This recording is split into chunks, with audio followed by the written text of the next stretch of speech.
Hi friends, welcome to our channel. ఈరోజైతే 3-4 years పాపకైతే frock అయితే stitching చేస్తున్నాము. లాస్ట్ వరకు చూడండి. మన ఛానల్ని లైక్, షేర్, సబ్స్క్రైబ్ చేసుకోండి.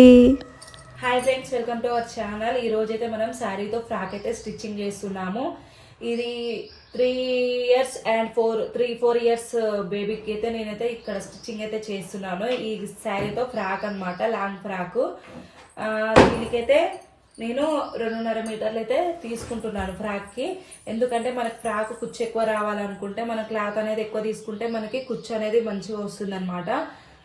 ఇప్పుడు ఫస్ట్గా మనమైతే ఈ ఫ్రాక్ ఫస్ట్ లైనింగ్ అయితే కట్ చేసుకుందాం పై టాప్కి.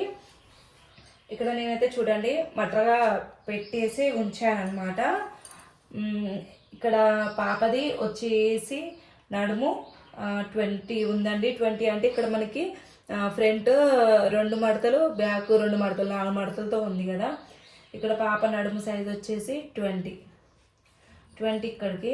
ఇక్కడ నేను వచ్చేసి ఖర్చు పెట్టుకున్నాను. ఇక్కడ ఖర్చు వచ్చేసి 2.5 పెట్టుకున్నాను. ఎందుకంటే పాప మనకి హైట్ వెయిట్ పెరుగుతుంది, వాటికి కొంచెం ఎక్కువ తక్కువ అనేది ఉండాలి. అందుకని నేనైతే ఇట్లా ఖర్చు అయితే పెట్టేసుకున్నాను. ఇక్కడ షోల్డర్ వచ్చేసి ఇక్కడ 4.5 ఉంది. ఇక్కడ షోల్డర్ అయితే 9 ఉందండి. 9లో ఆఫ్ చేసుకుంటే 4.5 వచ్చేసింది. ఇక్కడ మనము నెక్ గోట్ నెక్ పెడుతున్నాను. గోట్ నెక్ వచ్చేసి పాపకెత్తే 2 పెడుతున్నానండి. ఇక్కడ 2 పెడితే 2.5 వచ్చేసి మనకి షోల్డర్ వస్తుంది. ఇక్కడ 2 అయితే నేను నెక్ అయితే 2 పెట్టేశాను. ఇటు డౌన్ నెక్ డౌన్ వచ్చేసి నేను 2.5 పెడుతున్నానండి పాపకి. నెక్ డౌన్ వచ్చేసి 2.5. ఇటు కూడా ఒక లైన్ అయితే మనం డ్రా చేసుకోవాలి. ఇలా నెక్ షేప్ అయితే ఇలా రౌండ్గా షేప్ అయితే తీసుకున్నాను చూడండి. ఇక్కడ నేను ఇక్కడ మనకి చంక డౌన్ వచ్చేసి 4.5 తీసుకోవాలి. ఎందుకంటే ఇక్కడ మనకి షోల్డర్ ఎంత వచ్చిందో ఇక్కడ నుంచి ఇక్కడికి కూడా సేమ్ తీసుకోవాలన్నమాట. ఇక్కడ నేను 4.5 తీసుకుంటున్నాను. ఇక్కడ నుంచి ఇక్కడికి మనము ఎంత క్లాత్ ఉంటే అంతకి మనమైతే లైన్ డ్రా చేసుకోవాలి. ఇక్కడ మనమైతే చిన్న పాప కదా, చిన్న పాప కోసం అయితే ఇక్కడ నేను 1 ఇంచ్ అయితే చంక తిరుగుడుకి 1 ఇంచ్ అయితే ఇలా పెట్టేసుకోవాలి. ఇక్కడ నుంచి ఇక్కడికి మనం ఇలా అయితే చంక తిరుగుడు ఇలా డౌన్ అయితే చేసేసుకోవాలి. ఇక్కడ మనకి కింది సైడ్ 1/2 ఇంచ్ అంతా ఇక్కడ చూడండి ఒకసారి. కింది సైడ్ అయితే ఒక 1/2 ఇంచ్ అంతా మార్క్ చేసుకోవాలి. సైడ్ అయితే ఒక 1/2 ఇంచ్ అంతా మార్క్ చేసుకొని ఇలా క్రాస్గా ఇలా ఒక లైన్ అయితే ఇలా డ్రా చేసుకోవాలి. ఇప్పుడు మనము ఎలా మార్క్ పెట్టుకున్నామో అదే విధంగా అయితే కట్ చేసుకున్నాము.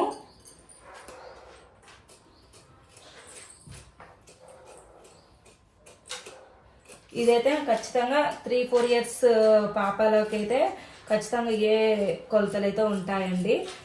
కొత్తగా నేర్చుకునే వాళ్ళకైతే మా పాపది ఏమైనా ఉంటుందా అంటే షోల్డర్ చూసుకోండి. మీ పాప షోల్డర్ చూసుకుంటే దాన్ని బట్టి మనము ఇక్కడ నెక్ కొలతలు అయితే పెట్టేసుకోవాలి. నీట్గా అయితే వస్తుంది. చూసారు కదా మీరు. ఇక్కడ ఒకటి ఫ్రంట్ ఒకటి బ్యాక్ అన్నట్టు తీసుకున్నామండి. ఇక్కడైతే ఫ్రంట్ చంక తిరుగుడు అయితే తీసుకోవాలి. ఫ్రంట్ అయితే చంక తిరుగుడు తీసుకోవాలి. ఇక్కడ చంక తిరుగుడు అనేది చిన్న పాప కదండి, ఒక 1/2 ఇంచు అంత అయితే సరిపోతుంది అనమాట. ఇక్కడ 1/2 ఇంచ్ అంత కూడా అవసరం లేదండి, ఒక 1/2 ఇంచ్ అంత అయితే సరిపోతుంది. చిన్న పాప కదా. చూడండి నేను ఎలా తీస్తున్నాను.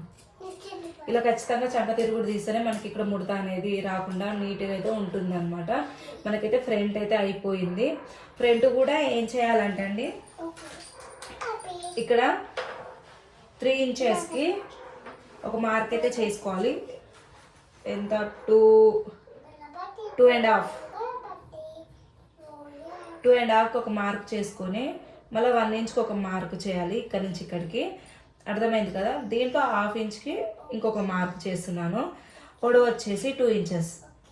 ఒకసారి చూడండి, పొడవు వచ్చేసి 2 ఇంచెస్కి ఇలా మార్క్ చేసుకోవాలి. చేసుకొని ఇది దీనికి కలుపుకొని ఇది ఇలా డైరెక్ట్ మనం కట్ చేయని అవసరం లేదండి. కుట్టేటప్పుడే ఇలా పెట్టేసి కుట్టుకుంటే అయితే సరిపోతుంది. సేమ్ మార్కింగ్ చేసుకొని ఇదైతే ఫ్రంట్ కటింగ్ అయితే అయిపోయింది. ఇప్పుడైతే బ్యాక్ అనమాట. బ్యాక్ ఏదైనా నెక్ పెట్టేస్తాను నేను. నెక్ డిజైన్ అయితే చూద్దాము. బ్యాక్ అయితే డిజైన్ పెడదాము. ఈ డిజైన్కి వచ్చేసి ఇక్కడ 3 ఇంచెస్ అండి. చూడండి, పైనుంచి 3 ఇంచెస్కి అయితే మార్క్ చేశాను. ఇటు మొత్తం డబ్బా లెక్క డ్రా చేసుకోవాలి. ఇలా ఒక 1/2 ఇంచ్ అంతా గ్యాప్ ఇచ్చుకోవాలి. చూడండి, ఈ 1/2 ఇంచ్లో మనం ఏ డిజైన్ అంటే ఆ డిజైన్ అయితే పెట్టుకోవచ్చు. ఇక్కడ నేను వచ్చేసి అయితే డైమండ్ షేప్ అయితే పెడుతున్నాను. ఎందుకంటే ఇది ఇదే ఫ్రాక్ మనం 9-10 ఇయర్స్ బేబీకి అండ్ ఇప్పుడు 3-4 ఇయర్స్ బేబీకి అయితే స్టిచ్చింగ్ చేస్తున్నాం కదా. వాళ్ళిద్దరు సిస్టర్స్ అనమాట. అందుకనే సేమ్గా స్టిచ్చింగ్ అయితే చేద్దామని అనుకుంటున్నాను. ఒక హ్యాండ్స్ ఒకటే కొంచెము వేరే పెట్టి మొత్తం సేమ్గా స్టిచ్చింగ్ చేద్దాము అనుకుంటున్నాను అండి. అందుకనే నేనైతే సేమ్ నెక్లు అయితే పెడుతున్నాను. చూడండి, ఇక్కడ మనకైతే ఫ్రంట్ అండ్ బ్యాక్ అయితే కటింగ్ అయితే అయిపోయింది. ఇక్కడ పాలిస్టర్ కూడా వేస్తున్నాను కదా. సేమ్ మనం దీనిపైన పాలిస్టర్ పెట్టి కట్ చేసుకోవాలి. మీకు ఆ వీడియోలో ఇంకో ఫ్రాక్ వీడియోలో కూడా మీకు ఎక్స్ప్లెయిన్ చేశాను. ఎందుకంటే శారీ మనకి పల్సగా ఉంది. ఇప్పుడు లైనింగ్ అండ్ కాటన్ అయితే కొంచెం కలర్ అనేది కొంచెం డిఫరెంట్గా ఉంది. అందుకనే నేనైతే పైకి లైనింగ్ వేస్తున్నాను అండ్ కాటన్ వేస్తున్నాను. మనకి ఏ వెదర్లో అయినా పిల్లలకి కంఫర్టబుల్గా ఉండడానికి కాటన్ కూడా యూజ్ చేయాలి. అందుకే నేను పాలిస్టర్ వేసి పాలిస్టర్ పైనుంచి మళ్ళీ కాటన్ వస్తుంది పిల్లలకి. అలా అయితే నేను స్టిచ్చింగ్ అయితే చేస్తున్నాను. ఇప్పుడు ఇది కూడా కట్ చేసుకుందాము. కట్ చేసిన తర్వాత నేను చూపిస్తాను. ఇవాళ దాకా మీకు నేను చూపిస్తాను అన్నాను కదండి. ఇక్కడ ఇలా అనమాట. ఇది ఫ్రంట్ అనమాట. ఇది వచ్చేసి బ్యాక్. చూడండి, first polyester, cotton and sari cloth. Same ఇది కూడా అంతే, కాటన్, పాలిస్టర్, శారీ క్లాత్. ఇలా కట్ చేసుకుని అయితే పెట్టుకున్నానండి నేను. మనకైతే ఈ ఫ్రంట్ బ్యాక్ పైది కూడా మనకైతే అయిపోయింది. ఇప్పుడు మనమైతే బొందెలు ఎలా తీసుకోవాలి, ఎంత క్లాత్ తీసుకోవాలి అనేది చూద్దాం. మనం బొందెల కోసం అయితే క్లాత్ అయితే తీసుకున్నానండి. ఇక్కడ వెడల్పు వచ్చేసి అయితే 3 ఇంచెస్ తీసుకున్నాను. ఇక్కడ పొడవు వచ్చేసి 19 ఇంచులు అయితే తీసుకున్నాను. ఇది కుట్టేటప్పుడు అయితే ఎలా కుట్టాలనేది నేను చూపిస్తాను అనమాట. ఇక్కడ 2 పీసులు అండి. చూడండి ఒకసారి, ఇక్కడ 2 పీసులు. బొందెలు అంటే ఏంటి అని కొంతమందికి అర్థం కాకపోవచ్చు. బొందెలు అంటే మనకి ఇక్కడ నడుము దగ్గర అయితే ఇలా వస్తాయి బొందెలు. అవి మనకి పాపకి ఒకవేళ ఫ్రాక్ కూడా లూజ్ అయితే మనం ఇది కట్టుకున్నాం అనుకుంటే చాలా స్టిఫ్గా మంచిగా ఉంటుంది అనమాట. ఇక్కడ మనమైతే ఉక్సులు కాజాల పట్టికి కూడా కట్ చేశాను. ఇక్కడ మనకి క్లాత్ కొంచెం మిగిలొచ్చు, ఎక్కువనే తీసుకున్నాను అనమాట. ఇక్కడ నేను క్లాత్ ఇక్కడ పాలిస్టర్ అండ్ శారీ క్లాత్ అయితే కట్ చేసుకొని అయితే పెట్టుకున్నాను. ఇప్పుడైతే మనం హ్యాండ్స్కి అయితే కుచ్చు పెట్టుకోవాలి. కుచ్చు కోసం అయితే నేను క్లాత్ అయితే కట్ చేస్తాను. నెక్స్ట్ క్లాత్ ఎలా కట్ చేసుకోవాలి, ఎంత కట్ చేసుకోవాలని నేను చూపిస్తాను. ఇక్కడ మనం ఫ్రాక్ అయితే కింద భాగం అయితే కట్ చేసుకున్నాము. ఇక్కడ మెయిన్ క్లాత్ అయితే కట్ చేస్తున్నాను. చూడండి, ఇక్కడ పాప పొడవు వచ్చేసి 19.5 ఉందండి. కుట్లకు 1/2 ఇంచు పోతుంది కదా. నేనైతే 20కి అయితే మార్క్ చేస్తున్నాను. అదేవిధంగా ఇటు నుంచి ఇటు లాస్ట్ కూడా అదే మార్కింగ్ పెట్టుకోవాలి 20కి. ఇక్కడ నుంచి ఇక్కడికి ఒక లైన్ అయితే ఇలా డ్రా చేసుకోవాలి. ఇప్పుడు మనం ఏ లైన్ డ్రా చేసామో అదే లైన్ కట్ చేస్తున్నాను. చూడండి, ఇక్కడ నేను ఈ ఫ్రాకుకి కింది భాగానికి అయితే 2.5 మీటర్లు తీసుకున్నాను అని చెప్పాను కదా. 2 మీటర్లు కూడా సరిపోతుంది. ఇక్కడ నాకు శారీ కదండి, శారీ కాబట్టి నాకు చాలా క్లాత్ ఉంది. అందుకనే నేనైతే ఇలా అయితే తీసుకుంటున్నాను. ఇక్కడ లైనింగ్ కూడా నేను తీసుకుంటున్నాను. సేమ్ లైనింగ్ అయితే పాలిస్టర్ అనమాట. ఇక్కడ మనకి ఇది ఎంత ఉందో సేమ్ అంతే లైనింగ్ కూడా నేను తీసుకున్నాను. చూడండి, మనకి మెయిన్ క్లాత్ కన్నా లైనింగ్ అయితే కొంచెం తక్కువగా ఉండాలి. ఇక్కడ చూస్తున్నారు కదా, మెయిన్ క్లాత్ కన్నా లైనింగ్ అయితే కొంచెం తక్కువగానే తీసుకున్నాను. ఇప్పుడు మనకైతే ఇదైతే కటింగ్ అయితే అయిపోయింది. ఇప్పుడైతే కటింగ్ అయితే అయిపోయింది. ఇక్కడ హ్యాండ్స్కి హ్యాండ్ పెట్టట్లే, నేను కుచ్చు పెడుతున్నాను అనమాట. కుచ్చుకి అయితే ఇక్కడ 8 ఉంది. చూడండి, 8లో సగం అయితే 4కి అయితే కట్ చేసుకుంటున్నాను. ఇది డబల్ ఫోల్డింగ్ వస్తుంది కదా. డబల్ ఫోల్డింగ్లో మనమైతే మలుచుకొని కుచ్చు పెట్టి కుట్టేసుకోవడమే. ఇక్కడ చూసి కొంచెం అన్నట్టు ఉంది, కానీ ఇది ఓపెన్ చేస్తే చాలా ఉంటుంది అన్నమాట. చూడండి ఒకసారి, ఇలా ఉంటుంది. దీన్ని అయితే మనము ఇలా ఉంది కదండి, ఇలా ఉంది కదా, దీన్ని ఇలా ఇలా స్టెప్స్ ఇలా ఇలా అయితే కుర్చీ అయితే పెట్టుకోవాలి. ఇలా మొత్తం కుట్టిన తర్వాత అయితే నేను చూపిస్తాను. ఇలా డబల్ ఫోల్డింగ్లో ఇలా అయితే వస్తుందన్నమాట. చూడండి, ఇలా అయితే కుర్చీ వస్తుంది. కుట్టిన తర్వాతనైతే నేను చూపిస్తాను. ఫస్ట్ అయితే మనం ఈ కుర్చీ అయితే కుట్టుకుందాము. చూసారు కదా, ఇక్కడనైతే నేనైతే కుర్చీ పెట్టుకున్నాను. ఇక్కడ ఇంచు ఇంచుకు మలుచుకుంటూ కుర్చీ అయితే పెట్టుకోవాలి. మనకి క్లాత్ అనేది చాలా నీట్గా ఉంటుంది అనమాట. ఇలా కుచ్చుకోకుండా ఉంటుంది. ఇక్కడైతే ఫ్రాకుకి బొందే అండి నేను కుట్టింది. ఇక్కడైతే చూడండి, లైనింగ్ అండ్ కాటన్, తర్వాతకి మెయిన్ క్లాత్ అనమాట. నేను ఇక్కడ భుజాలు అయితే ముందే స్టిచ్చింగ్ అయితే చేసుకున్నాను. దానికి స్టిచ్చింగ్ చేసి అయితే పెట్టుకున్నాను.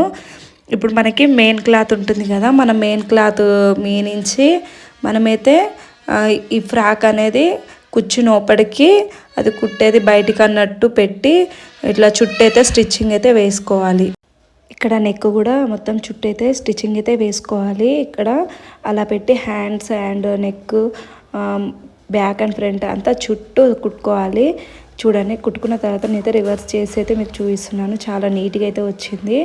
ఇక్కడ చూడండి, మనకి పిల్లలకైతే ఈ బ్యాక్ అండ్ ఫ్రంట్ ఎక్కడ కుచ్చుకోదనమాట. పిల్లలకి అంతా క్లాత్ అనేది మొత్తం లోపలికే పోతుంది. చూడండి ఎంత నీట్గా ఉందో. పిల్లలకి ఏమన్నా ఇలా కుచ్చుకుంటుంది అన్నట్టు కూడా కాదు. మనమైతే ఇక్కడ డాట్స్ కూడా వేసాను నేను. చూడండి, ఇక్కడ 1/2 ఇంచ్ అంతా పట్టుకొని 4 ఇంచ్ పొడవు పెట్టేసి డాట్స్ అయితే వేసాను. అలాగే ఫ్రంట్ అండ్ బ్యాక్ కూడా డాట్స్ అయితే వేసుకున్నాను. బ్యాక్ అయితే మనకి ఉక్సులు కాజాల పట్టి వస్తుంది కదా, ఇక్కడ నేను ఉక్సులు కాజాల పట్టికి అయితే కట్ చేసుకున్నాను. మనం అలా ఉక్సులు కాజాల పట్టికి కట్ చేసుకుంటూనే మనకైతే రివర్స్ అయితే వస్తుందన్నమాట. క్లాత్ అలా కట్ చేసుకున్న తర్వాత రివర్స్ చేసుకున్నాను. ఇక్కడ ఉక్సుల పట్టి పెట్టుకోవాలి. ఇక్కడ లైనింగ్ అండ్ ఒరిజినల్ క్లాత్ అయితే తీసుకున్నాను. ఇక్కడ కాజాల పట్టికి కూడా తీసుకున్నాను అనమాట. కుట్టిన తర్వాత చూపిస్తాను చూడండి. ఇక్కడ నేనైతే ఉక్సుల అండ్ కాజాల పట్టి అయితే పెట్టాను. చూడండి, మనకు ఉక్సుల పట్టికి అయితే లోపల నుంచి అయితే వస్తుంది. ఇక్కడ కాజాల పట్టికి బయట నుంచి వస్తుంది. మీకు ప్రతి వీడియోలో నేను చూపిస్తున్నాను. మీ అందరికీ ఉక్సుల కాజాల పట్టి వస్తుందని అనుకుంటున్నాను నేనైతే. ఎందుకంటే ఉక్సుల కాజాల పట్టికి కూడా జాయిన్ చేసుకోవాలి. ఎందుకంటే మనకి స్కర్ట్ పై క్లాత్ మనం జాయిన్ చేసేటప్పుడు ఎగుడు దిగుడు వస్తుంది. అందుకనే ఉక్సుల కాజాల పట్టి ఒకదాని మించి ఒకటి పెట్టి అయితే స్టిచ్చింగ్ వేసుకున్నాను. ఇక్కడ చూడండి, నేను కింద స్కర్ట్ అయితే మెయిన్ క్లాత్ అండ్ లైనింగ్ అయితే మొత్తం సమానంగా చూసి మొత్తం స్టిచ్చింగ్ చేసుకున్నాను. చూడండి, రెండైతే పెట్టి సమానంగా కుట్టుకున్నాను అనమాట మొత్తము. ఇప్పుడు మనం కుర్చీ ఎలా పెట్టాలనేది అయితే నేను చూపిస్తున్నాను చూడండి. ఇక్కడ మనమైతే కొంచెం ఒక 1 ఇంచ్ అంతా ఇసి పెట్టిన తర్వాత ఇంచు ఇంచుకి ఇలా కుర్చీ అయితే పెట్టేసుకోవాలి. ఇంచుకి చూడండి, ఇంచు కుట్టుకుంటూ కుచ్చు పెట్టుకొని మొత్తం కుట్టిన తర్వాత నేనైతే చూపిస్తాను చూడండి. ఈ విధంగా అయితే మనం కుట్టుకోవాలి. ఇక్కడైతే నేనైతే ఈ మెయిన్ క్లాత్కి అయితే ఎలా పెట్టాలనేది అయితే జాయిన్ చేస్తున్నాను చూడండి. మనమైతే కుచ్చు పెట్టుకున్న తర్వాత మనకైతే కింద స్కర్ట్ అయితే చూడండి ఎలా నీట్గా వచ్చేసింది. మనకి మొత్తం కుచ్చు ఇలా అయితే వస్తుందన్నమాట. ఇప్పుడు ఇదైతే దీనికి జాయింట్ ఎలా చేయాలనేది నేనైతే చూపిస్తున్నాను చూడండి. మనం చివరి వైపు నుంచి ఇలా పట్టేసుకొని ఇలా సమానంగా చూస్తూ స్టిచ్చింగ్ అయితే వేసుకోవాలి. చూడండి, ఇలా అయితే స్టిచ్చింగ్ అయితే వేసుకోవాలి. మళ్ళీ దాని పక్క నుంచి మళ్ళీ నెక్స్ట్ ఇంకో ఫ్రంట్ ఉంటుంది కదా, ఫ్రంట్ కుట్టిన తర్వాత ఒక బ్యాక్ అలా ఒకదాని తర్వాత ఒకటి కుట్టుకోవాలి. ఇలా అయితే వచ్చింది మనకి ఫ్రాక్. చూడండి, కుట్టేసుకున్న తర్వాత ఇప్పుడైతే మనం సైడ్ది కూడా కొలతలు పెట్టి కుట్టుకోవాలన్నమాట. కొలతలు సమానంగా క్లాత్ చూసేసి పాప నడుము ఎంత ఉంది, చెస్ట్ ఎంత ఉంది దాన్ని బట్టి కొలతలు అయితే పెట్టేసుకుందాము. ఇక్కడ మనమైతే బొందెలు ఉంటాయి కదా, బొందెలు కూడా జాయిన్ చేసుకోవాలి. ఇప్పుడు మనం స్టిచ్చింగ్ చేసేటప్పుడే బొందెలు కూడా జాయిన్ చేసుకోవాలన్నమాట. ఒకసారి 2 భుజాలు పట్టుకొని సమానంగా చూస్తూ హ్యాండ్స్ కూడా హ్యాండ్ కూడా సమానంగా అంటూ అయితే స్టిచ్చింగ్ అయితే మార్క్ పెట్టుకుందాము. ఇక్కడ పాపది చెస్ట్ వచ్చేసి 20, నడుము కూడా 20 ఉందన్నమాట. చిన్న పాప కదా, చెస్ట్ అండ్ నడుము అయితే సమానంగా ఉన్నాయి. దాన్ని బట్టి కొలత అయితే పెట్టుకుందాము. ఒకసారి చూడండి, 20 ఉంది జాటికి మనం ఒక 1/2 ఇంచు అటు ఇటు పెట్టుకున్నా ఏం కాదండి. 20.5 పెట్టుకున్నా కూడా మనకి ఏం కాదనమాట. ఇక్కడ మనము ఈ మార్క్ పెట్టుకున్న తర్వాత మనము ఇక్కడ బొందెలు కూడా ఎలా పెట్టాలనేది నేనైతే చూపిస్తున్నాను చూడండి. ఇలా మార్క్ పెట్టుకున్న తర్వాత బొందె అనేది ఓపెన్ నుంచి పెట్టుకోవాలి. చూడండి మనకి కుట్టు వేసిన దానికన్నా కొంచెం పైకి అన్నట్టు పెట్టుకోవాలి. ఒక ఇంచున్నర అంత పైకి పెట్టుకొని అలా స్టిచ్చింగ్ వేసుకోవాలి. వేసుకున్న తర్వాత నేనైతే చూపిస్తున్నాను చూడండి. నేను మార్క్ ఎలా వేసానో అలా స్టిచ్చింగ్ అయితే వేసుకున్నాను. ఇక్కడ సైడ్కి ఇక్కడ కుచ్చుంది కదా, అక్కడ కుచ్చుకుంటుందని నేను అక్కడ మొత్తం లైనింగ్తోనైతే మొత్తం ప్యాక్ చేశాను అనమాట. చూడండి మనకైతే ఎంతో బాగా అయితే వచ్చింది ఫ్రాక్ పాపది. చాలా అంటే చాలా బాగా వచ్చింది. గేర కూడా చాలా పెట్టాం కదా, అందుకనే కుచ్చు కూడా చాలా బాగా వచ్చింది. మీ అందరికైతే కటింగ్ అండ్ స్టిచ్చింగ్ అయితే అర్థమైందని అనుకుంటున్నాను. మీకు ఎక్కడైనా డౌట్ ఉంటే నాకైతే కామెంట్ రూపంలో తెలియచేయండి. నేనైతే మీకు డౌట్ క్లియర్ చేస్తాను. మీకు నెక్స్ట్ ఇంకేమైనా వీడియో కావాలంటే ఈ వీడియో కావాలని కామెంట్ చేయండి. నేనైతే తప్పనిసరిగా మీకు చేస్తాను. మన ఛానల్ని లైక్, షేర్, సబ్స్క్రైబ్ చేసుకోండి.